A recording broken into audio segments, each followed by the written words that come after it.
আসসালামু আলাইকুম বন্ধুরা, দেখুন আমার আরেকটি বাঘা খাকি পেয়ার বাচ্চা হয়েছে। দেখি তো বাচ্চা কতটুকু আমার বন্ধু। এই এই যে দেখুন, সুন্দর বাচ্চা হয়েছে। এই পেয়ারটে একটু গল্প আছে।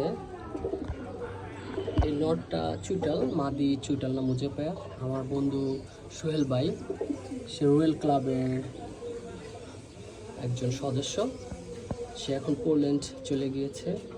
সে আমাকে এই পেয়ারটা দিয়েছিল, বাট ওর আব্বু আম্মুকে দিয়েছিল।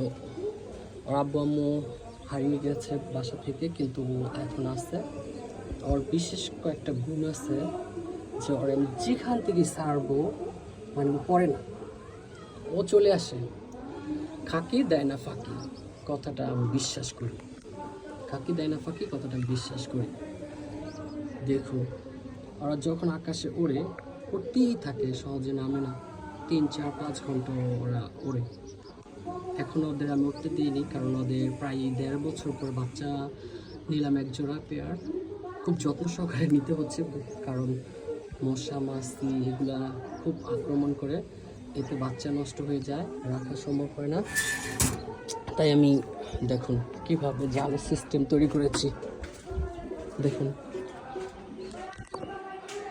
এভাবে এটা দেওয়াতে অতিরিক্ত বাতাস ভিতরে প্রবাহিত হয় না।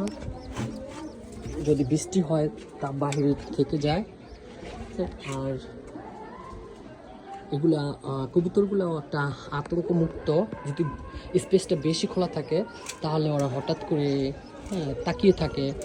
আর এখন এইটা থাকার কারণে ওরা বোঝে না, আমি যদিও এখানে আসি ওরা ততটা ভয় পায় না, ওরা ওদের জায়গায় ঠিকমতো বসে থাকে।